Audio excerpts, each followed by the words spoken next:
ಎಲ್ರಿಗೂ ಪ್ರೀತಿಪೂರ್ವಕವಾದ ನಮಸ್ಕಾರ. ಈಗ ನಮ್ಮ ಕರ್ನಾಟಕ ಸರ್ಕಾರದಲ್ಲಿ ನೇಮಕಾತಿಯ ಪರ್ವ ನಡೀತಾ ಇದೆ. ಯಾರೆಲ್ಲ ನೇಮಕಾತಿಗಾಗಿ ಆಕಾಂಕ್ಷೆಯನ್ನ ಹೊಂದಿದಿರೋ ನಿಮ್ಗೆಲ್ಲ ಅದ್ಭುತವಾದಂತಹ ಒಂದು ಅವಕಾಶ ಇದೆ. ನಿರಂತರವಾಗಿ ನೀವು ಪ್ರಯತ್ನ ಪಟ್ಟರೆ ಅನೇಕ ಹುದ್ದೆಗಳು ನಿಮಗೆ ಕೈ ಬೀಸಿ ಕರೀತಾ ಇದೆ. ಇದನ್ನ ಸದುಪಯೋಗ ಪಡಿಸ್ಕೊಳ್ಳಿಕ್ಕೆ ನೀವೆಲ್ಲ ಕಾತುರತೆಯಿಂದ ಕಾಯ್ತಾ ಇದ್ದೀರಿ, ಪ್ರಯತ್ನ ಕೂಡ ಮಾಡ್ತಾ ಇದ್ದೀರಿ. ಈ ನಿಟ್ಟಿನಲ್ಲಿ ನಿಮಗೆ ಒಂದಿಷ್ಟು ಸಹಾಯ ಆಗಲಿ ಅನ್ನೋ ಉದ್ದೇಶದಿಂದ ವಿಶೇಷವಾಗಿ GPSTR ಅಂದರೆ ಪ್ರಾಥಮಿಕ ಶಾಲೆಗಳಲ್ಲಿ 6ರಿಂದ 8ನೇ ತರಗತಿಯವರೆಗೆ ಏನು ಶಿಕ್ಷಕರ ನೇಮಕಾತಿ ಆಗ್ತಾ ಇದೆ ಬೃಹತ್ ಪ್ರಮಾಣದಲ್ಲಿ, ಅದಕ್ಕೆ ಸಂಬಂಧಪಟ್ಟಂತೆ ವಿಶೇಷವಾಗಿ ಸಮಾಜ ವಿಜ್ಞಾನ ಶಿಕ್ಷಕರಾಗಲಿಕ್ಕೆ ಹಾಗೂ ಸಾಮಾನ್ಯ ಜ್ಞಾನಕ್ಕೆ ಸಂಬಂಧಪಟ್ಟಂತೆ, ಇನ್ನು HSTR ಹೈಸ್ಕೂಲ್ಗಳಲ್ಲಿ 9ರಿಂದ 10ನೇ ಕ್ಲಾಸ್ವರೆಗೆ ಸಮಾಜ ವಿಜ್ಞಾನ ಶಿಕ್ಷಕರಾಗಲಿಕ್ಕೆ ಹಾಗೂ ಬಹುಶಃ ಸದ್ಯದಲ್ಲೇ ಬಹಳ ನಿರೀಕ್ಷೆಯಲ್ಲಿರುವಂತಹ PU ಲೆಕ್ಚರ್ ಪೋಸ್ಟ್ಗೆ ಸಹಾಯ ಆಗೋ ರೀತಿಯಲ್ಲಿ ವಿಶೇಷವಾಗಿ ಹಿಸ್ಟ್ರಿಗೆ ಸಂಬಂಧಪಟ್ಟಂತೆ ಅಧ್ಯಯನ ಮಾಡೋದಕ್ಕೆ ನಿಮ್ಮ ಪಠ್ಯ ವಿಷಯವನ್ನ ಅನುಸರಿಸಿ ನಾವು ಒಂದಿಷ್ಟು ಸರಣಿಯ ಭಾಗಗಳಲ್ಲಿ ಏನ್ ಮಾಡೋಣ, ಕೆಲವೊಂದು ವಿಷಯಗಳನ್ನ ಚರ್ಚೆ ಮಾಡ್ತಾ ಬರೋಣ. ಇದು ನಿಮಗೆ ಖಂಡಿತ ಅಧ್ಯಯನಕ್ಕೆ ಸಹಾಯ ಆಗತ್ತೆ ಅನ್ನುವ ಒಂದು ವಿಶ್ವಾಸದೊಂದಿಗೆ ನೀವು ಈ ವಿಡಿಯೋವನ್ನ ನೋಡಬಹುದು. ಖಂಡಿತ ನಿಮಗೆ ಸಹಾಯ ಆಗತ್ತೆ ಅನ್ನುವ ಒಂದು ಭರವಸೆಯೊಂದಿಗೆ ಈ ಹಿಂದೆ ಸ್ವತಃ ನಾನೇ ಏನು ಎದುರಿಸಿದ್ದೀನಿ ಸ್ಪರ್ಧಾತ್ಮಕ ಪರೀಕ್ಷೆಗಳು, ಅದು ಹೈಸ್ಕೂಲ್ ಶಿಕ್ಷಕರ ಪರೀಕ್ಷೆಗಾಗಿ ನಡೆದ ಪರೀಕ್ಷೆಗಳಿರಬಹುದು ಅಥವಾ PU ಉಪನ್ಯಾಸಕರ ಪರೀಕ್ಷೆಗಾಗಿ ನಡೆದಂತಹ ಪರೀಕ್ಷೆಗಳೇ ಇರಬಹುದು. ಈ ಎಲ್ಲ ಅನುಭವದ ಹಿನ್ನೆಲೆಯಲ್ಲಿ ಒಂದಿಷ್ಟು ಮಾಹಿತಿಯನ್ನ ನಿಮಗೆ ತಲುಪಿಸುವಂತಹ ಪ್ರಯತ್ನವನ್ನ ನಮ್ಮ ವಾಹಿನಿ ಮಾಡ್ತಾ ಇದೆ. ಹಾಗಾದರೆ ಆರಂಭಿಸೋಣ. ಅಧ್ಯಾಯವಾರು ಪ್ರಶ್ನೋತ್ತರಗಳನ್ನ ನಾವು ಈ ಭಾಗದಲ್ಲಿ ನೋಡೋಣ. ಅಧ್ಯಾಯ 1 ಮೂಲಾಧಾರಗಳು ಹಾಗೂ ಆ ಮೂಲಾಧಾರಗಳಲ್ಲಿ ಮೊದಲನೆಯ ಭಾಗವನ್ನ ನಾವಿವತ್ತು ಅಧ್ಯಯನ ಮಾಡೋಣ. ಒಂದು 11 ಪ್ರಶ್ನೆಗಳು, ಆ 11 ಪ್ರಶ್ನೆಗಳ ಸುತ್ತಮುತ್ತ ಹಲವಾರು ವಿಷಯಗಳು, ಅದಕ್ಕೆ ಸಂಬಂಧಪಟ್ಟಂತಹ ವಿಷಯಗಳು, ಈ ತರಹ ನಾವು ಅಧ್ಯಯನ ಮಾಡ್ತಾ ಬರೋಣ. ಹಾಗಾದರೆ ಆರಂಭಿಸೋಣ. ಮೊದಲನೆಯ ಒಂದು ಪ್ರಶ್ನೆ ನಿಮ್ಮ ಎದುರಿಗೆ ಇದೆ. ಅತ್ಯಂತ ಪ್ರಾಚೀನವಾದಂತಹ ವೇದ ಯಾವುದು ಅನ್ನುವ ಪ್ರಶ್ನೆ. ಬಹಳ ಸುಲಭವಾದಂತಹ ಒಂದು ಪ್ರಶ್ನೆಯಿಂದ ಆರಂಭಿಸ್ತಾ ಇದ್ದೀನಿ, ಯಾಕೆಂದ್ರೆ ನಿಮ್ಮಲ್ಲಿ ಒಂದು ಕಾನ್ಫಿಡೆನ್ಸ್ ಬರಬೇಕು. ನನಗೆ ಗೊತ್ತಿದೆ ಉತ್ತರ ಅಂತ. ನೋಡಿ, 4 ಆಯ್ಕೆಗಳನ್ನ ಇಲ್ಲಿ ಕೊಡಲಾಗಿದೆ. 4 ವೇದಗಳನ್ನು ಕೊಡಲಾಗಿದೆ. ಋಗ್ವೇದ, ಸಾಮವೇದ, ಅಥರ್ವ ವೇದ ಅಥವಾ ಅಥರ್ವಣ ವೇದ ಹಾಗೂ ಕೊನೆಯಲ್ಲಿ ಯಜುರ್ವೇದ ಎಂಬಂತಹ 4 ಆಯ್ಕೆಗಳನ್ನ ನಿಮ್ಮೆದುರಿಗೆ ನೀಡಲಾಗಿದೆ. ಹಾಗಾದ್ರೆ ಯಾವುದು ಅತ್ಯಂತ ಪ್ರಾಚೀನ ವೇದ ಅಂತ ನೋಡಿದಾಗ ಬಹುಶಃ ನಿಮ್ಗೆಲ್ಲರಿಗೂ ಈ ಪ್ರಶ್ನೆಯ ಉತ್ತರ ಗೊತ್ತೇ ಇರುತ್ತೆ. ಪ್ರಾಚೀನವಾದಂತಹ ವೇದ ಯಾವುದು ಅಂತ ಕೇಳಿದ್ರೆ ಋಗ್ವೇದ. ಋಗ್ವೇದವನ್ನ ಪ್ರಥಮ ವೇದ ಅಂತ ಕೂಡ ಕರೀತಾರೆ. ಋಗ್ವೇದಕ್ಕೆ ಸಂಬಂಧಪಟ್ಟಂತೆ ಇಷ್ಟೇ ತಿಳ್ಕೊಂಡ್ರೆ ನಾವು ಸಾಕಾಗಲ್ಲ. ಇನ್ನೊಂದಿಷ್ಟು ಮಾಹಿತಿಯನ್ನ ನಾವಿಲ್ಲಿ ಅಧ್ಯಯನ ಮಾಡ್ತಾ ಬರಬೇಕು. ಋಗ್ವೇದ ಪ್ರಮುಖ ಮಾಹಿತಿ ಏನು ಅಂತ ಕೇಳಿದ್ರೆ ಇದು ಅತಿ ಪ್ರಾಚೀನವಾದಂತಹ ಒಂದು ಗ್ರಂಥ. ಜಗತ್ತಿನ ಸನಾತನ ಧರ್ಮದ ಅತ್ಯಂತ ಹಳೆಯ ಪವಿತ್ರ ಗ್ರಂಥ ಅನ್ನೋದು ನಮಗೆ ಗೊತ್ತಿರಬೇಕಾದ ವಿಷಯ. ಮನುಕುಲದ ಅತ್ಯಂತ ಪ್ರಾಚೀನ ಗ್ರಂಥ ಕೂಡ ಹೌದು. 10 ಮಂಡಲಗಳಿದಾವೆ. ಇದು ಬಹಳ ಇಂಪಾರ್ಟೆಂಟ್. ಎಷ್ಟು ಮಂಡಲಗಳಿದಾವೆ ಅಂತ ಕೇಳ್ಬೋದು. ಹಾಗಾದ್ರೆ ಎಷ್ಟು ಶ್ಲೋಕಗಳಿದಾವೆ ಅಂತ ಕೂಡ ಕೇಳ್ಬೋದು. 1028 ಸೂಕ್ತಗಳು ಅಥವಾ ಶ್ಲೋಕಗಳಿದಾವೆ. 10,552 ಮಂತ್ರಗಳನ್ನ ಒಳಗೊಂಡಿದೆ. ಪ್ರಕೃತಿ ಆರಾಧನೆ ಇದರಲ್ಲಿದೆ. ವಿಶೇಷವಾಗಿ ಅಗ್ನಿ, ಇಂದ್ರ, ವರುಣ ಮತ್ತು ಸೂರ್ಯನಂತಹ ಪ್ರಕೃತಿಯ ದೇವತೆಗಳನ್ನ ಈ ವೇದದಲ್ಲಿ ಸ್ತುತಿಸಲಾಗಿದೆ. ತುಂಬಾ ಮಹತ್ವದ ಅಂಶ ಗಾಯತ್ರಿ ಮಂತ್ರ ಈ ಒಂದು ಋಗ್ವೇದದಲ್ಲಿದೆ. ವಿಶ್ವ ಪ್ರಸಿದ್ಧವಾದಂತಹ ಗಾಯತ್ರಿ ಮಂತ್ರ. ಇದನ್ನ ವಿಶ್ವಾಮಿತ್ರ ಮುನಿ ರಚಿಸಿದ ಅನ್ನೋದಾಗಿ ಹೇಳ್ತಾರೆ. 3ನೆಯ ಮಂಡಲದಲ್ಲಿ ಈ ಗಾಯತ್ರಿ ಮಂತ್ರ ಇದೆ. ಎಷ್ಟನೇ ಮಂಡಲದಲ್ಲಿ ಅಂತ ಕೇಳ್ಬೋದು. ಹಾಗೂ 10ನೆಯ ಮಂಡಲದಲ್ಲಿ ಪುರುಷ ಸೂಕ್ತ ಕೂಡ ಇದೆ. ಸೊ ಆ ಪುರುಷ ಸೂಕ್ತದಲ್ಲಿ ಬ್ರಾಹ್ಮಣ, ಕ್ಷತ್ರಿಯ, ವೈಶ್ಯ, ಶೂದ್ರ ಎಂಬ 4 ವರ್ಣಗಳು ಹೇಗೆ ಉಗಮಗೊಂಡವು ಅನ್ನುವಂತಹ ವಿಚಾರ ಕೂಡ 10ನೆಯ ಮಂಡಲದಲ್ಲಿದೆ. ಮಹೋನ್ನತ ಸಂದೇಶ ಏನು ಋಗ್ವೇದದ್ದು ಅಂತ ಕೇಳಿದ್ರೆ ಸತ್ಯ ಒಂದೇ. ಜ್ಞಾನಿಗಳು ಅದನ್ನ ಹಲವಾರು ಹೆಸರಿನಿಂದ ಕರೀತಾರೆ ಅಂತ. ಇದನ್ನ ನೆನಪಲ್ಲಿ ಇಟ್ಕೊಂಡ್ರೆ ಬಹುಶಃ ನಮಗೆ ಒಂದಿಷ್ಟು ಋಗ್ವೇದಕ್ಕೆ ಸಂಬಂಧಪಟ್ಟ ಅದರ ಆಚೆ ಈಚೆಗಿನ ಪ್ರಶ್ನೆಗಳನ್ನ ಕೂಡ ನಾವು ಅಧ್ಯಯನ ಮಾಡಿದ ಹಾಗೆ ಆಗತ್ತೆ. ಎರಡನೆಯ ಒಂದು ಪ್ರಶ್ನೆಗೆ ಬರೋಣ. ಋಗ್ವೇದದಲ್ಲಿ ಎಷ್ಟು ಶ್ಲೋಕಗಳಿವೆ? ಆಗ್ಲೇ ನಮ್ಗೆ ಇದರ ಉತ್ತರ ಗೊತ್ತಾಗೋಗಿದೆ, ಮತ್ತೆ ತುಂಬಾ ಸಮಯ ವ್ಯರ್ಥ ಮಾಡುವ ಅವಶ್ಯಕತೆ ಇಲ್ಲ. 1028 ಶ್ಲೋಕಗಳು ಋಗ್ವೇದದಲ್ಲಿದ್ದಾವೆ ಅಂತ ನಾವು ಈ ಹಿಂದೆ ಕೂಡ ವಿಮರ್ಶೆ ಮಾಡಿಬಿಟ್ಟಿದ್ದೀವಿ. ಮುಂದುವರೆದು ಮೂರನೆಯ ಒಂದು ಪ್ರಶ್ನೆಗೆ ಬಂದ್ರೆ, ಉತ್ತರ ವೇದಗಳ ಕಾಲದ ಸಮಗ್ರ ವಿವರವನ್ನ ಯಾವುದು ನೀಡುತ್ತೆ ಅಂತ. ಈ 4 ಗ್ರಂಥಗಳಲ್ಲಿ ಉತ್ತರ ವೇದಗಳ ಕಾಲ, ವೇದಗಳ ಕಾಲವನ್ನ 2 ಭಾಗ ಮಾಡ್ಕೋತೀವಿ. ಪೂರ್ವ ವೇದಗಳ ಕಾಲ, ಉತ್ತರ ವೇದಗಳ ಕಾಲ. ಪೂರ್ವ ವೇದಗಳ ಕಾಲ ಅಂತಂದ್ರೆ ಅದು ಋಗ್ವೇದ ರಚನೆಯಾದಂತಹ ಕಾಲ. ಉತ್ತರ ವೇದಗಳ ಕಾಲ ಅಂತಂದ್ರೆ ಇತರ ವೇದಗಳಾದಂತಹ ಯಜುರ್ವೇದ, ಸಾಮವೇದ, ಅಥರ್ವಣ ವೇದಗಳು ರಚನೆಯಾದಂತಹ ಕಾಲ. ಇಲ್ಲಿ ಉತ್ತರ ವೇದಗಳ ಕಾಲದ ಸಮಗ್ರ ವಿವರಗಳನ್ನು ನೀಡುವ ಗ್ರಂಥ ಯಾವುದು ಅನ್ನುವಂತಹ ಒಂದು ಪ್ರಶ್ನೆ ಇದೆ. ಆಪ್ಷನ್ಗಳನ್ನಾಗಿ ಉಪನಿಷತ್ತುಗಳನ್ನ ಕೊಟ್ಟಿದ್ದಾರೆ, ಬ್ರಾಹ್ಮಣಗಳನ್ನ ಕೊಟ್ಟಿದ್ದಾರೆ, ಅಥರ್ವಣ ವೇದವನ್ನ ಕೊಟ್ಟಿದ್ದಾರೆ, ಕೊನೆಯಲ್ಲಿ ಮೇಲಿನ ಎಲ್ಲವೂ ಅಂತ ಕೊಟ್ಟಿದ್ದಾರೆ. ಸ್ವಲ್ಪ ಕ್ಲಿಷ್ಟತೆ ಜಾಸ್ತಿ ಆಗ್ತಾ ಹೋಗ್ತಾ ಇದೆ ಪ್ರಶ್ನೆಗಳಲ್ಲಿ. ಯಾವ್ದಿರಬಹುದು? ಅಥರ್ವಣ ವೇದ ರಚನೆಯಾದಂತಹ ಕಾಲ ಉತ್ತರ ವೇದ, ಅದು ಸಮಗ್ರ ವಿವರಣೆಯನ್ನು ನೀಡುತ್ತೆ. ಹಾಗಾದ್ರೆ ಬ್ರಾಹ್ಮಣಕಗಳು ನೀಡಲ್ವಾ? ಉಪನಿಷತ್ತುಗಳು ನೀಡಲ್ವಾ? ಮೇಲಿನ ಎಲ್ಲವೂ ನಿಜಾನ ಅನ್ನುವ ಹಲವಾರು ಪ್ರಶ್ನೆಗಳು ನಮ್ಮ ತಲೆಯೊಳಗಡೆ ಬರ್ತದೆ. ಆದರೆ ಈ ಎಲ್ಲ ಗ್ರಂಥಗಳು, ಅದು ಉಪನಿಷತ್ತುಗಳೇ ಇರಬಹುದು, ಅಥವಾ ಬ್ರಾಹ್ಮಣಕಗಳೇ ಇರಬಹುದು, ಅಥವಾ ಅಥರ್ವಣ ವೇದ ಇರಬಹುದು, ಇವೆಲ್ಲವುಗಳು ಕೂಡ ನಮಗೆ ಉತ್ತರ ವೇದಗಳ ಕಾಲದ ಸಮಗ್ರ ಮಾಹಿತಿಯನ್ನು ನೀಡುತ್ತೆ ಅನ್ನೋ ವಿಷಯ ಗೊತ್ತಿರಬೇಕು. ಮುಂದಿನ ಒಂದು ಪ್ರಶ್ನೆಗೆ ಬಂದ್ರೆ, ಐತರೇಯ ಬ್ರಾಹ್ಮಣ ಇದು ಯಾವುದಕ್ಕೆ ಸಂಬಂಧಿಸಿದೆ ಅಂತ. ಬ್ರಾಹ್ಮಣಕಗಳು ಅಥವಾ ಬ್ರಾಹ್ಮಣಗಳು ಪ್ರತಿಯೊಂದು ವೇದಕ್ಕೆ ಸಂಬಂಧಪಟ್ಟಂತೆ ಬೇರೆ ಬೇರೆ ಬ್ರಾಹ್ಮಣಗಳಿದ್ದಾವೆ. ಇದು ಬಹಳ ಕ್ಲಿಷ್ಟಕರವಾದಂತಹ ಒಂದು ಪ್ರಶ್ನೆಯೇ ಸರಿ. ಹಾಗಾದ್ರೆ ಇಲ್ಲಿ ಕೇಳಿರುವಂತಹ ವಿಷಯ ಯಾವುದು ಅಂತ ಕೇಳಿದ್ರೆ, ಐತರೇಯ ಬ್ರಾಹ್ಮಣ ಇದು ಯಾವುದಕ್ಕೆ ಸಂಬಂಧಪಟ್ಟಿದೆ? ಋಗ್ವೇದಕ್ಕೋ, ಸಾಮವೇದಕ್ಕೋ, ಅಥರ್ವಣ ವೇದಕ್ಕೋ, ಅಥವಾ ಯಜುರ್ವೇದಕ್ಕೋ ಎಂಬಂತಹ ಪ್ರಶ್ನೆಯನ್ನ ಇಲ್ಲಿ ಕೇಳಲಾಗಿದೆ. ಹಾಗಾದ್ರೆ ಯಾವುದು ಐತರೇಯ ಬ್ರಾಹ್ಮಣ ಯಾವುದಕ್ಕೆ ಸಂಬಂಧಪಟ್ಟಿದೆ ಅಂತ ಕೇಳಿದಾಗ, ಈ ಐತರೇಯ ಬ್ರಾಹ್ಮಣ ಅನ್ನೋದು ಪ್ರಥಮ ವೇದವಾದಂತಹ ಋಗ್ವೇದಕ್ಕೆ ಸಂಬಂಧಪಟ್ಟಿದೆ. ನಾವು ಒಂದ್ ಕಡೆ ಬರ್ಕೊಂಡ್ಬಿಡ್ಬೇಕು, ಬ್ರಾಹ್ಮಣ ವೇದಗಳು, ಋಗ್ವೇದ, ಐತರೇಯ ಬ್ರಾಹ್ಮಣ, ಇದನ್ನ ಗಮನದಲ್ಲಿ ಇಟ್ಕೊಂಡಿರ್ಬೇಕು. ಈ ಐತರೇಯ ಬ್ರಾಹ್ಮಣ ಎಂಬುದು, ಇದು ಇಲ್ಲಿ ಅಡಿಷನಲ್ ಆಗಿರೋ ಮಾಹಿತಿ ಬಹಳ ಇಂಪಾರ್ಟೆಂಟು. ಶಾಕಲ ಎಂಬ ಶಾಖದ ಬ್ರಾಹ್ಮಣವಾಗಿದೆ. ಇದು ಯಾವ ಶಾಖೆಗೆ ಸಂಬಂಧಪಟ್ಟಿದೆ ಕೂಡ ಕೇಳ್ಬೋದು.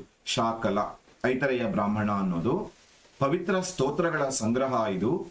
ಮತ್ತೆ ಇದು ಯಾರಿಗೆ ಸಂಬಂಧಪಟ್ಟಿದೆ ಅಂತ ಕೂಡ ಕೇಳ್ಬಹುದು. ಇದರ ರಚನೆ ಮಾಡಿದವರು ಯಾರು ಅಂತಲೂ ಕೇಳ್ಬಹುದು. ಆವಾಗ ಮಹೀದಾಸ ಐತರೇಯನಿಗೆ ಇದನ್ನ ಆರೋಪಿಸಲಾಗಿದೆ. ಐತರೇಯ ಬ್ರಾಹ್ಮಣವನ್ನ ಮಹೀದಾಸ ಐತರೇಯನಿಗೆ ಏನ್ ಮಾಡಲಾಗಿದೆ? ಸಮೀಕರಿಸಲಾಗಿದೆ ಅಂತ ನೋಡ್ತೀವಿ. ಹೀಗೆ ಐತರೇಯ ಬ್ರಾಹ್ಮಣ ಅನ್ನೋದು ಋಗ್ವೇದಕ್ಕೆ ಸಂಬಂಧಪಟ್ಟಂತಹ ಕೃತಿ. ಮಹೀದಾಸ ಐತರೇಯನೊಂದಿಗೆ ಇದು ಸಂಬಂಧವನ್ನ ಹೊಂದಿದೆ ಅನ್ನೋ ವಿಷಯ ನಿಮ್ಗೆ ನೆನಪಲ್ಲಿರ್ಲಿ. ಇದಷ್ಟಕ್ಕೆ ನಿಮ್ ಸೀಮಿತಗೊಳಿಸಬೇಡಿ ನಿಮ್ಮ ಜ್ಞಾನವನ್ನ. ಬೇರೆ ಬೇರೆ ಬ್ರಾಹ್ಮಣಕಗಳು, ಬೇರೆ ಬೇರೆ ವೇದಗಳು, ಇವುಗಳನ್ನ ಒಂದು ಪಟ್ಟಿ ಮಾಡಿಟ್ಕೊಂಡ್ರೆ ಖಂಡಿತ ನಿಮ್ಗೆ ಸಹಾಯ ಆಗತ್ತೆ. ಮುಂದಿನ ಒಂದು ಪ್ರಶ್ನೆ, ಸುಲಭದ ಪ್ರಶ್ನೆ. ಸಂಗೀತಕ್ಕೆ ಸಂಬಂಧಿಸಿದ ವೇದ ಯಾವುದು ಅಂತ. ಋಗ್ವೇದ, ಸಾಮವೇದ, ಅಥರ್ವಣ ವೇದ, ಯಜುರ್ವೇದ, ಇವುಗಳಲ್ಲಿ ಸಂಗೀತವೇ ಪ್ರಧಾನವಾದಂತಹ ವೇದ ಯಾವುದು ಅಂತ ಹೇಳಿ ಬಹುಶಃ ನಿಮ್ಗೆ ಉತ್ತರ ಗೊತ್ತಿರುತ್ತೆ. ಸುಲಭವಾದ ಪ್ರಶ್ನೆ.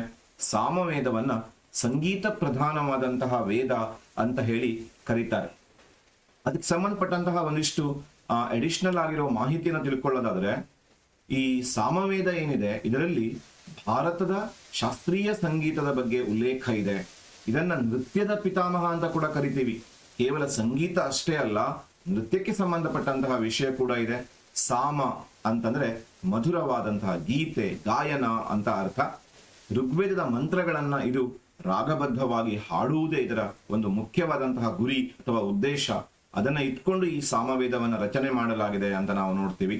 ಋಗ್ವೇದಕ್ಕೂ ಸಾಮವೇದಕ್ಕೂ ಬಹಳ ನಿಕಟವಾದಂತಹ ನಂಟಿದೆ.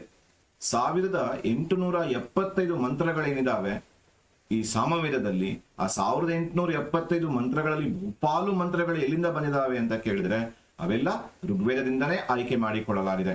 ಮತ್ತೆ ಇಲ್ಲಿ ಯಜ್ಞಗಳ ಆಚರಣೆಯ ಬಗ್ಗೆ, ದೇವರನ್ನ ಪ್ರಸನ್ನಗೊಳಿಸೋದಕ್ಕೆ ಈ ಹಾಡನ್ನ ಹಾಡಲಾಗ್ತಿತ್ತು, ವಿಶೇಷವಾಗಿ ಸೋಮಯಾಗ ಮತ್ತೆ ಇತರ ಯಾಗಗಳನ್ನ ಮಾಡುವಾಗ ಅಂತ. ಈ ಸಾಮ ವೇದದ ಹಾಡುಗಳನ್ನ ಹಾಡುವವರಿಗೆ ಉದ್ಘಾತೃ ಅಂತ ಕರೀತಾರೆ.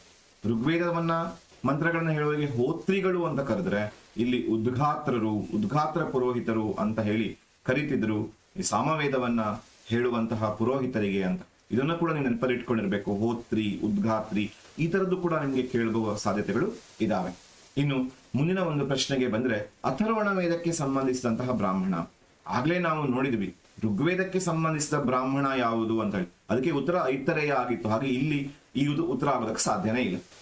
ಹಾಗಾದ್ರೆ ಅಥರ್ವಣ ವೇದಕ್ಕೆ ಸಂಬಂಧಿಸಿದ ಬ್ರಾಹ್ಮಣಗಳು ಯಾವ್ಯಾವುದು? ಉಳಿದ 3 ಆಯ್ಕೆಗಳು ಒಂದಂತೂ ನಮ್ಗೆ ಗೊತ್ತಾಗ್ಬಿಟ್ಟಿದೆ, ಐತರೇಯ ಬ್ರಾಹ್ಮಣ ಅನ್ನೋದು ಋಗ್ವೇದಕ್ಕೆ ಸಂಬಂಧಪಟ್ಟಿದೆ. ಹಾಗಾದ್ರೆ ಶತಪಥ ಇರ್ಬೋದಾ, ಗೋಪಥ ಇರ್ಬೋದಾ, ಚಾಂದೋಗ್ಯ ಇರಬಹುದಾ ಅಂತ ನಾವು ಗೆಸ್ ಮಾಡ್ಬೇಕಾಗತ್ತೆ, ಊಹೆ ಮಾಡ್ಬೇಕಾಗತ್ತೆ. ಇದು ಸರಿಯಾದಂತಹ ಉತ್ತರ ಯಾವುದು ಇದಕ್ಕೆ ಅಂತ ಕೇಳಿದ್ರೆ ಗೋಪಥ. ಇದು ಅಥರ್ವಣ ವೇದಕ್ಕೆ ಸಂಬಂಧಿಸಿದಂತಹ ಬ್ರಾಹ್ಮಣ ಅಂತ ನೋಡ್ತೀವಿ. ಈ ಗೋಪಥ ಬ್ರಾಹ್ಮಣದ ಬಗ್ಗೆ ಒಂದಿಷ್ಟು ಮಾಹಿತಿಯನ್ನು ನಾವು ತಿಳ್ಕೊಳ್ಳೋದಾದ್ರೆ ಇದು ಅಥರ್ವಣ ವೇದಕ್ಕೆ ಸಂಬಂಧಪಟ್ಟಿದೆ. ಇದು ಬಹಳ ಇಂಪಾರ್ಟೆಂಟ್ ಆದಂತಹ ವಿಷಯ. ಮತ್ತೆ ಇನ್ನೊಂದು ವಿಷಯ ಏನು ಅಂತ ಕೇಳಿದ್ರೆ, ಈ ಗೋಪಥ ಬ್ರಾಹ್ಮಣ ಏನಿದೆ ಇದು ಅಥರ್ವಣ ವೇದಕ್ಕೆ ಸಂಬಂಧಿಸಿದ ಏಕೈಕ ಒಂದೇ ಒಂದು ಬ್ರಾಹ್ಮಣ. ಹಾಗೆ ಗೋಪಥ ಅನ್ನೋದು ಮಾತ್ರ ಅಥರ್ವಣ ವೇದಕ್ಕೆ ಸಂಬಂಧಪಡುತ್ತೆ, ಮತ್ತೆ ಅದು ಯಾವುದು ಬೇರೆ ವೇದಗಳಿಗೆ ಅದು ಸಂಬಂಧಪಡಲ್ಲ. ಮತ್ತು ಅಥರ್ವಣ ವೇದಕ್ಕೆ ಇರೋದು ಒಂದೇ ಒಂದು ಅಂತ ನೋಡ್ತೀವಿ, ಗದ್ಯ ರೂಪದ ಪಠ್ಯ. ಇದು ಸಂಪೂರ್ಣವಾಗಿ ಗದ್ಯ ರೂಪದಲ್ಲಿದೆ ಅಂತ ನಾವು ಗಮನಿಸಬೇಕು. ಆಮೇಲೆ ಇದರ ವೈಶಿಷ್ಟ್ಯತೆಗಳೇನು ಅಂತ ಕೇಳಿದ್ರೆ, ಅಥರ್ವ ವೇದದ ನಂಟಿದೆ ಇಲ್ಲಿ. ಆಮೇಲೆ ಅಥರ್ವ ವೇದದ 2 ಶಾಖೆಗಳು, ಶೌನಕ ಮತ್ತು ಪೈಪ್ಪಲ್ಲಾದ ಎಂಬ 2 ಪ್ರಮುಖ ಶಾಖೆಗಳಿಗೆ ಕೂಡ ಇದು ಅನ್ವಯಿಸುತ್ತೆ. ವಿಶೇಷವಾಗಿ ವಿಶ್ವದ ಸೃಷ್ಟಿ ಬಹಳ ಇಂಪಾರ್ಟೆಂಟ್. ಏನು ಅಂತ ಕೇಳಿದ್ರೆ, ಈ ಗೋಪಥ ಬ್ರಾಹ್ಮಣದಲ್ಲಿ ವಿಶ್ವದ ಸೃಷ್ಟಿಯ ಬಗ್ಗೆ, ಓಂಕಾರದ ಮಹತ್ವದ ಬಗ್ಗೆ, ಗಾಯತ್ರಿ ಮಂತ್ರದ ರಹಸ್ಯದ ಬಗ್ಗೆ, ಬ್ರಹ್ಮನ ಪರಿಕಲ್ಪನೆಯ ಬಗ್ಗೆ ಇದರಲ್ಲಿ ಸುಂದರವಾದಂತಹ ವಿವರಣೆಗಳಿದಾವೆ ಅನ್ನೋದನ್ನು ನಾವು ನೆನಪಿಟ್ಕೋಬೇಕು.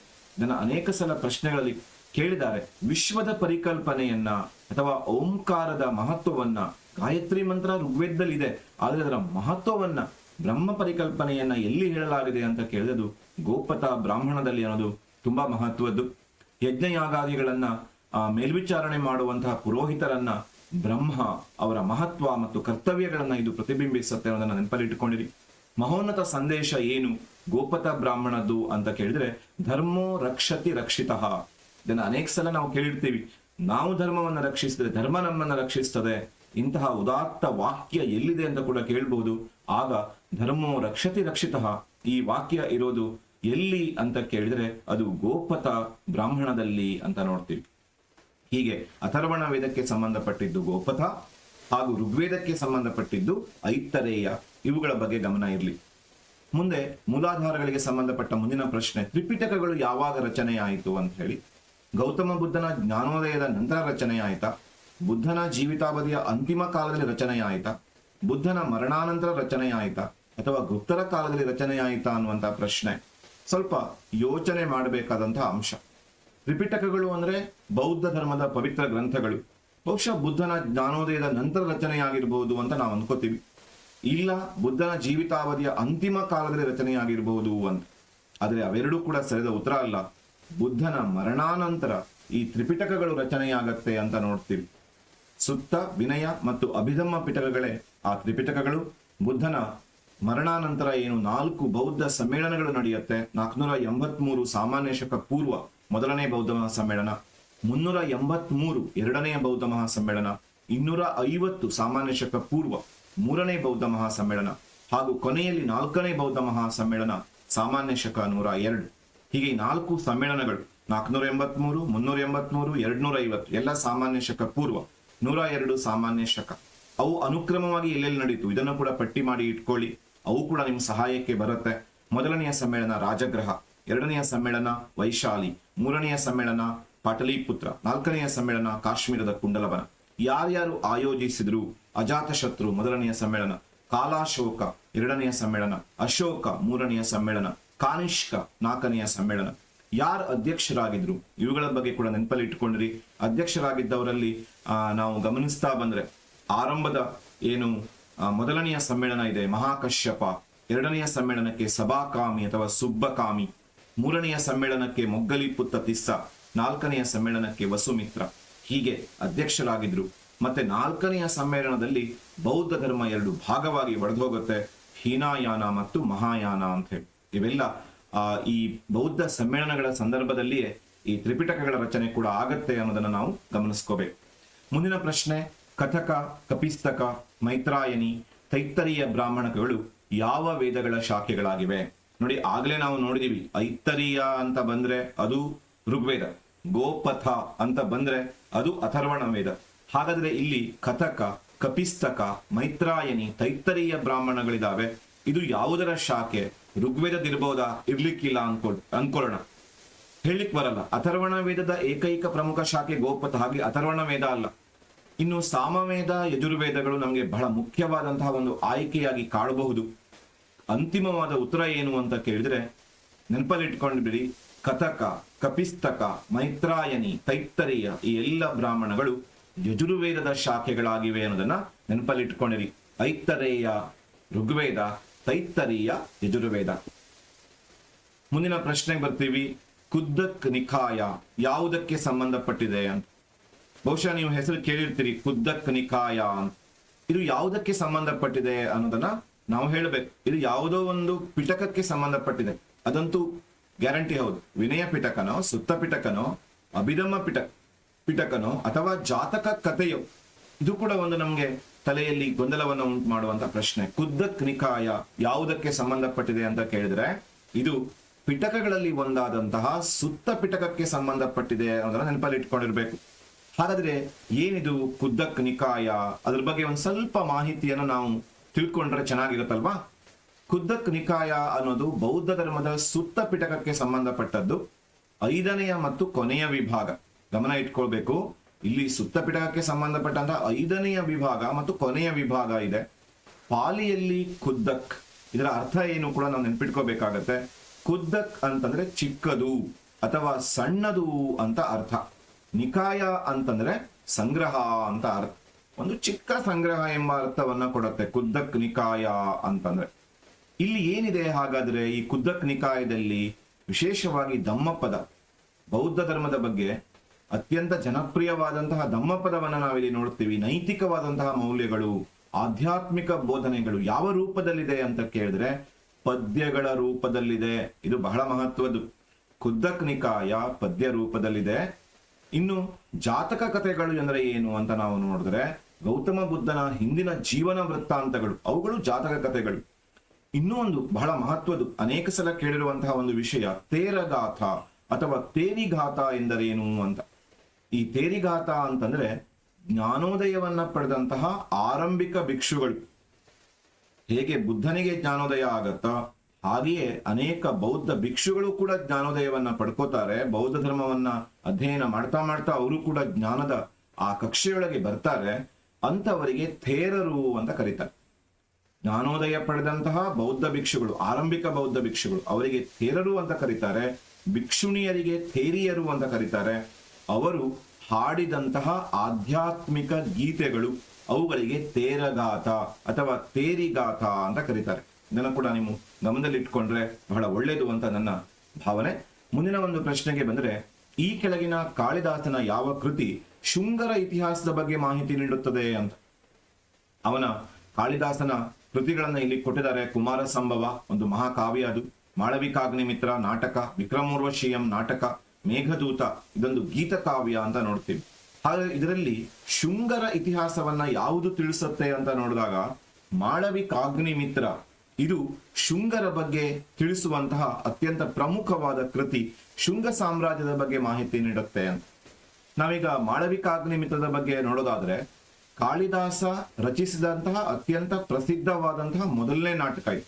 ಆತ ಏನು 3 ನಾಟಕಗಳನ್ನ ಬರೀತಾನೆ ಕಾಳಿದಾಸ, ಅಭಿಜ್ಞಾನ ಶಾಕುಂತಲ, ವಿಕ್ರಮೋರ್ವಶೀಯಂ ಮತ್ತು ಮಾಳವಿಕಾಗ್ನಿಮಿತ್ರ ಅನ್ನೋದು ಪ್ರಸಿದ್ಧವಾದಂತಹ ಮೊದಲನೆಯ ಒಂದು ನಾಟಕ.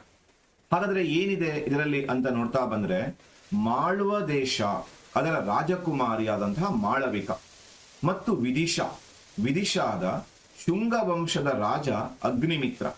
ಮಾಳವಿಕ ಮತ್ತು ಅಗ್ನಿಮಿತ್ರ, ಒಬ್ರು ಮಾಳ್ವ ದೇಶದ ರಾಜಕುಮಾರಿ, ಇನ್ನೊಬ್ಬಳು ವಿದಿಶಾದ ಶುಂಗ ವಂಶದ ರಾಜ. ಅವರಿಬ್ಬರ ನಡುವಿನ ಕಥಾನಕವನ್ನ ಇಲ್ಲಿ ಗಮನಿಸಲಾಗಿದೆ. ಹೇಗೆ ಹುಟ್ಕೊಳ್ಳುತ್ತೆ ಈ ಪ್ರೇಮ ಅಂತಂದ್ರೆ, ಅಗ್ನಿಮಿತ್ರ ತನ್ನ ರಾಣಿ ಧಾರಣಿಯ ಬಳಿ ಇದ್ದಂತಹ ಸೇವಕಿ ಮಾಳವಿಕೆಯ ಚಿತ್ರಪಟವನ್ನ ನೋಡಿ ಅವಳ ಸೌಂದರ್ಯಕ್ಕೆ ಮನಸೋಲ್ತಾನೆ, ಪ್ರೀತಿಸ್ಲಿಕ್ಕೆ ಶುರು ಮಾಡ್ತಾನೆ. ಆದರೆ ಇದು ಆ ಇಷ್ಟ ಬರಲ್ಲ ಧಾರಣಿಗೆ. ಅದಕ್ಕೆ ರಾಣಿಯ ಅಡ್ಡಿ ಆಗತ್ತೆ. ಆ ಸಂದರ್ಭದಲ್ಲಿ ವಿದೂಷಕ ತಂತ್ರವನ್ನ ಹೂಡ್ತಾನೆ. ಆಮೇಲೆ ಯಾರಿಗೂ ಗೊತ್ತಿಲ್ಲದೆ ಇರುವ ಒಂದು ವಿಷಯ ಏನು ಅಂತಂದ್ರೆ, ಅವಳು ಮಾಳವಿಕಾ ಸೇವಕಿಯಲ್ಲ, ರಾಜಕುಮಾರಿ ಅನ್ನೋ ಸಂಗತಿ ಗೊತ್ತಾಗತ್ತೆ. ಆಮೇಲೆ ಮುಂದೆ ಮಾಳವಿಕೆಯನ್ನ ಜೈಲಿಗಟ್ತಾರೆ ಧಾರಣಿ ಮತ್ತೆ ಇರಾವತಿ ಸೇರ್ಕೊಂಡು. ಆಮೇಲೆ ವಿದೂಷಕ ಗೌತಮ ವಿಭಿನ್ನ ತಂತ್ರಗಳನ್ನ ಹೂಡ್ತಾನೆ. ಆ ತಂತ್ರಗಳನ್ನ ನೀವು ತಿಳ್ಕೊಳ್ಬೇಕು ಅಂತಂದ್ರೆ ಪುಸ್ತಕವನ್ನ ಓದ್ಲೇಬೇಕಾಗತ್ತೆ. ಮಾಳವಿಕೆಯನ್ನ ರಹಸ್ಯವಾಗಿ ಭೇಟಿ ಮಾಡಲಿಕ್ಕೆ ಅಗ್ನಿಮಿತ್ರನಿಗೆ ಸಹಾಯ ಮಾಡ್ತಾನೆ. ಕೊನೆಯಲ್ಲಿ ಅವಳು ಸೇವಕಿಯಲ್ಲ, ಮಾಳ್ವ ದೇಶದ ರಾಜಕುಮಾರಿ ಮತ್ತು ಧಾರಣಿಯ ಸಂಬಂಧಿ ಅನ್ನುವ ವಿಚಾರ ಕೂಡ ಗೊತ್ತಾಗತ್ತೆ. ಆಮೇಲೆ ಮಾಳವಿಕಿ ಉನ್ನತ ರಾಜವಂಶದವಳು ಅಂತ ತಿಳಿದಾಗ ರಾಣಿ ಧಾರಣಿ ಸಂತೋಷದಿಂದ ಅವಳನ್ನ ಅಗ್ನಿಮಿತ್ರನಿಗೆ ಮದುವೆ ಮಾಡಿ ಕೊಡ್ತಾಳೆ. ಹೀಗೆ ಸುಖಾಂತ್ಯವನ್ನ ಕಾಣುವಂತಹ ಒಂದು ನಾಟಕ ಮಾಳವಿಕಾ ಅಗ್ನಿಮಿತ್ರ. ಮಾಳವಿಕಾ ಮತ್ತು ಅಗ್ನಿಮಿತ್ರರ ಒಂದು ಪ್ರೇಮ ಕಥಾನಕವನ್ನು ಒಳಗೊಂಡಂತಹ ನಾಟಕ ಅಂತ ನೋಡ್ತೀವಿ. ಇನ್ನು ಮುಂದುವರೆದು ಗ್ರೀಕರು ಉತ್ತರ ಭಾರತದ ಮೇಲೆ ದಾಳಿ ಮಾಡಿದ ವಿಚಾರ ಈ ಕೆಳಗಿನ ಯಾವ ಕೃತಿಯಲ್ಲಿದೆ ಅನ್ನುವ ಪ್ರಶ್ನೆಯನ್ನ ಕೇಳಿದ. ಬಹಳ ಮಹತ್ವದ ಒಂದು ಪ್ರಶ್ನೆ. ಗ್ರೀಕರು ನಮ್ಮ ದೇಶದ ಮೇಲೆ ದಾಳಿ ಮಾಡ್ತಾರೆ, ಉತ್ತರ ಭಾರತದ ಮೇಲೆ ದಾಳಿ ಮಾಡ್ತಾರೆ ಅನ್ನೋ ವಿಷಯ ನಮ್ಗೆಲ್ಲ ಗೊತ್ತು. ಆದ್ರೆ ಯಾವ ಕೃತಿಯಲ್ಲಿ ಇದರ ಬಗ್ಗೆ ಇದೆ ಅಂತ ನೋಡೋದು ಬಹಳ ಇಂಪಾರ್ಟೆಂಟು. ಮಿಲಂದ ಪನ್ನದಲ್ಲಿದೆಯಾ, ಹರ್ಷಚರಿತೆಯಲ್ಲಿದೆಯಾ, ಗೌಡವಹೋದಲ್ಲಿದೆಯಾ, ಅಥವಾ ಗಾರ್ಗಿ ಸಂಹಿತದಲ್ಲಿದೆಯಾ ಅಂತ ನೋಡಿದಾಗ ಸರಿಯಾದಂತಹ ಉತ್ತರ ಏನು ಅಂತ ಕೇಳಿದ್ರೆ ಗಾರ್ಗಿ ಸಂಹಿತ. ವೇದಗಳ ಕಾಲದಲ್ಲಿ ಅನೇಕ ಜನ ಮಹಿಳಾ ರತ್ನರಿದ್ರು. ಗಾರ್ಗಿ, ಮೈತ್ರೇಯಿ, ಘೋಷ, ಅಪಾಲ, ವಿಶ್ವವರ, ಲೋಪಮುದ್ರ, ಹೀಗೆ. ಅವರಲ್ಲಿ ಗಾರ್ಗಿಯಿಂದ ಬರೆಯಲ್ಪಟ್ಟಂತಹ ಕೃತಿ ಗಾರ್ಗಿ ಸಂಹಿತ ಅಂತ ಹೇಳಿ ನಂಬಲಾಗಿದೆ. ಇದು ವಿಶೇಷವಾಗಿ ಜ್ಯೋತಿಷ್ಯದ ಬಗ್ಗೆ ಇದೆ. ಗಾರ್ಗಿ ಸಂಹಿತ ಖಗೋಳಶಾಸ್ತ್ರದ ಬಗ್ಗೆ ಹೇಳುತ್ತೆ. ಇತಿಹಾಸಕ್ಕೆ ಸಂಬಂಧಪಟ್ಟಂತಹ ಅತ್ಯಂತ ಪ್ರಾಚೀನ ಸಂಸ್ಕೃತ ಗ್ರಂಥದಲ್ಲಿ ಒಂದು. ಆಮೇಲೆ ಇದರಲ್ಲಿ ಗ್ರಹಗಳ ಚಲನೆಯ ಬಗ್ಗೆ ಇದೆ, ನಕ್ಷತ್ರಗಳ ಪ್ರಭಾವದ ಬಗ್ಗೆ ಇದೆ, ಗ್ರಹಣಗಳು, ಪಂಚಾಂಗದ ಆಧಾರಗಳು, ವೈದಿಕ ಜ್ಯೋತಿಷ್ಯದ ವಿವಿಧ ನಿಯಮಗಳನ್ನ ಕೂಡ ಇದು ಹೇಳುತ್ತೆ. ಯುಗ ಪುರಾಣ ಇದು ಬಹಳ ಮಹತ್ವದ. ಯುಗ ಪುರಾಣದ ವಿಷಯ ಇದೆ ಗಾರ್ಗಿ ಸಂಹಿತದಲ್ಲಿ. ಗಾರ್ಗಿ ಸಂಹಿತದ ಅತ್ಯಂತ ಪ್ರಮುಖವಾದ ವಿಚಾರ ಅಂತಂದ್ರೆ ಯುಗ ಪುರಾಣ. ಭವಿಷ್ಯತ್ ಕಾಲದ ಘಟನೆಗಳ ರೂಪದಲ್ಲಿ ಇತಿಹಾಸವನ್ನ ಬರೆಯಲಾಗಿದೆ ಅನ್ನೋದು ಬಹಳ ಇಂಪಾರ್ಟೆಂಟು. ಆಮೇಲೆ ತುಂಬಾ ಮಹತ್ವದೇನು ಅಂತ ಕೇಳಿದ್ರೆ ಭಾರತದ ಮೇಲೆ ಗ್ರೀಕರ ದಾಳಿ ಹೇಗಾಯಿತು, ಮೌರ್ಯ ಸಾಮ್ರಾಜ್ಯದ ಪತನ ಹೇಗಾಯಿತು ಅನ್ನೋದರ ಬಗ್ಗೆ ಈ ಗ್ರಂಥದಲ್ಲಿ ಉಲ್ಲೇಖ ಇದೆ. ಹಾಗೆ ಗಾರ್ಗಿ ಸಂಹಿತ ಬಹಳ ಮಹತ್ವದ ಒಂದು ಉತ್ತರ ಆಗತ್ತೆ. ಗ್ರೀಕರು ಉತ್ತರ ಭಾರತದ ಮೇಲೆ ದಾಳಿ ಮಾಡಿದ್ದು ಕೇಳಬಹುದು. ಇದನ್ನೇ ವಿಭಿನ್ನವಾಗಿ ಕೇಳಬಹುದು, ಯುಗ ಪುರಾಣವನ್ನು ಹೇಳುವಂತಹ ಕೃತಿ ಯಾವುದು ಅಂತ ಹೇಳಿ. ಆಗ ಗಾರ್ಗಿ ಸಂಹಿತವನ್ನು ನಾವು ಉದಾಹರಣೆಯಾಗಿ ಕೊಡಬೇಕಾಗತ್ತೆ. ಇನ್ನು ಮಿಲಂದ ಪನ್ನ ಬಹಳ ಪ್ರಮುಖವಾದಂತಹ ಒಂದು ಗ್ರಂಥವಾಗಿರೋದ್ರಿಂದ ನಾವು ತಿಳ್ಕೊಂಡಿರ್ಬೇಕಾಗತ್ತೆ. ಮಿಲಂದ ಪನ್ನ ಅನ್ನೋದು ಬೌದ್ಧ ತತ್ವಜ್ಞಾನಕ್ಕೆ ಸಂಬಂಧಪಟ್ಟಂತಹ ಕೃತಿಯಾಗಿದೆ. 2ನೇ ಶತಮಾನದಲ್ಲಿ ಇದು ಒಂದು ಸಂಭಾಷಣೆಯ ರೂಪದಲ್ಲಿ ನಡೆಯಿತು ಅಂತ ಹೇಳಿ ಹೇಳ್ತಾರೆ. ಅದರಲ್ಲಿ ವಿಶೇಷವಾಗಿ ಮಿಲಿಂದ ಅಥವಾ ಮಿನಾಂಡರ್, ಇಂಡೋ ಗ್ರೀಕ್ ದೊರೆ ಮಿಲಿಂದ ಅಥವಾ ಮಿನಾಂಡರ್, ಇಂಡೋ ಗ್ರೀಕ್ ರಾಜ, ಅವನಿಗೂ ಮತ್ತು ಬೌದ್ಧ ಭಿಕ್ಷು ನಾಗಸೇನನಿಗೂ ನಡೆದಂತಹ ಒಂದು ಸಂವಾದಗಳ ರೂಪದಲ್ಲಿ ಈ ಮಿಲಂದ ಪನ್ನ ಇದೆ. ಪಾಲಿ ಭಾಷೆಯಲ್ಲಿದೆ. ಅನೇಕ ಸಲ ಕೇಳ್ತಾರೆ ಈ ಮಿಲಂದ ಪನ್ನ ಅನ್ನೋದು ಯಾರಿಬ್ಬರ ನಡುವಿನ ಸಂಭಾಷಣೆ ಅಂತ. ಮಿಲಿಂದ ಮತ್ತು ನಾಗಸೇನ ಇವರ ನಡುವಿನ ಸಂಭಾಷಣೆ. ಮಿಲಿಂದನ ಅನೇಕ ಪ್ರಶ್ನೆಗಳಿಗೆ ನಾಗಸೇನ ಅತ್ಯಂತ ಸಮರ್ಥವಾಗಿ ಉತ್ತರಗಳನ್ನ ಕೊಡ್ತಾ ಬರ್ತಾನೆ. ಇದರಲ್ಲಿ ರಥದ ಒಂದು ಉದಾಹರಣೆ ಬಹಳ ಪ್ರಮುಖವಾದಂತಹ ಒಂದು ವಿಷಯ ಅನ್ನೋದನ್ನ ನೀವು ಗಮನದಲ್ಲಿ ಇಟ್ಕೊಂಡಿರ್ಬೇಕು. ಇನ್ನು ಗೌಡವಹ ಅನ್ನುವ ಕೃತಿಯ ಬಗ್ಗೆ ಕೂಡ ಒಂಚೂರು ತಿಳಿದಿಟ್ಕೊಳ್ಳೋದು ಒಳ್ಳೆಯದು. ಕ್ರಿಸ್ತ ಶಕ 8ನೇ ಶತಮಾನದಲ್ಲಿ ರಚನೆಯಾದಂತಹ ಒಂದು ಪ್ರಾಕೃತ ಭಾಷೆಯ ಗ್ರಂಥ. ಅದು ಪಾಲಿ ಮಿಲಂದ ಪನ್ನ ಆದರೆ ಇದು ಪ್ರಾಕೃತ ಭಾಷೆಯ ಗ್ರಂಥ, ಕಾವ್ಯ ಗ್ರಂಥ ಅಂತ ನೋಡ್ತೀವಿ. ವಾಕ್ಪತಿ ರಾಜ ಅಥವಾ ವಾಕ್ಪತಿ ಅನ್ನೋನು ಈ ಗೌಡವಹ ಎಂಬ ಕೃತಿಯನ್ನ ಬರಿತಾನೆ. ಇವನು ಕನೌಜ್ನಲ್ಲಿ ರಾಜನಾಗಿದ್ದಂತಹ ಯಶೋವರ್ಮನ ಆಸ್ಥಾನದಲ್ಲಿ ಕವಿಯಾಗಿದ್ದ ವಾಕ್ಪತಿ ಅಂತ ನೋಡ್ತೀವಿ. ಮಹಾರಾಷ್ಟ್ರೀ ಪ್ರಾಕೃತ ಭಾಷೆ, ಇದನ್ನ ಮತ್ತು ಹೆಚ್ಚು ತಿಳ್ಕೊಂಡಿರ್ಬೇಕು ಅಂದ್ರೆ ಪ್ರಾಕೃತದಲ್ಲಿ ಮತ್ತೆ ಮಹಾರಾಷ್ಟ್ರ ಪ್ರಾಕೃತಿ ಭಾಷೆ, ಪ್ರಾಕೃತ ಪದ್ಯ ಶೈಲಿಯಲ್ಲಿದೆ. ಗೌಡವಹ ಅನ್ನೋದು ಗೌಡ ದೇಶದ ರಾಜನ ಕಥೆ. ಇಲ್ಲಿ ವಿಶೇಷವಾಗಿ ಯಶೋವರ್ಮನನ್ನ ಆತ ಬರಿತಾನೆ. ಹೇಗೆ ಯಶೋವರ್ಮ ಬಂಗಾಳದ ರಾಜನನ್ನ ಸೋಲಿಸಿ ಆತ ಸಾಮ್ರಾಜ್ಯವನ್ನ ವಿಸ್ತರಿಸಿದ ಅನ್ನೋದನ್ನ ಹೇಳ್ತಾನೆ. ಕೇವಲ ಯಶೋವರ್ಮನ ಸಾಧನೆಗಳು ಮಾತ್ರ ಅಲ್ಲ, ಪ್ರಕೃತಿ ಸೌಂದರ್ಯ, ಸಾಮಾಜಿಕ ಜೀವನದ ಸುಂದರ ಕಲ್ಪನೆಗಳು ಕೂಡ ಈ ಗೌಡವಹೋ ಕೃತಿಯಲ್ಲಿದೆ ಅನ್ನೋದನ್ನ ನಾವು ಗಮನದಲ್ಲಿ ಇಟ್ಕೊಂಡಿರ್ಬೇಕು. ಹೀಗೆ ನಾವು ಮೂಲಾಧಾರಗಳಿಗೆ ಸಂಬಂಧಪಟ್ಟಂತಹ ಒಂದಿಷ್ಟು ಪ್ರಶ್ನೆಗಳನ್ನ ಆ ಪ್ರಶ್ನೆಗಳಿಗೆ ಸಂಬಂಧಪಟ್ಟಂತಹ ಇತರ ಅಂಶಗಳನ್ನ ಮೊದಲನೆಯ ಭಾಗದಲ್ಲಿ ನೋಡಿದೀವಿ. ಇದು ಮುಂದುವರಿಯುತ್ತೆ, ನಿಮ್ಮ ಪರೀಕ್ಷೆಯ ಪೂರ್ವದವರೆಗೂ ನಿರಂತರವಾಗಿ ಮುಂದುವರಿಯುತ್ತೆ. ಇತಿಹಾಸಕ್ಕೆ ಸಂಬಂಧಪಟ್ಟಂತಹ ಅನೇಕ ಪ್ರಶ್ನೆಗಳನ್ನ ನಿಮಗೆ ತಲುಪಿಸುವುದೇ ಇದರ ಮುಖ್ಯ ಉದ್ದೇಶ. ನಿಮ್ದೇನಾದರೂ ಪ್ರಶ್ನೆಗಳಿದ್ರೆ ಖಂಡಿತ ಸಂಪರ್ಕಿಸಬಹುದು.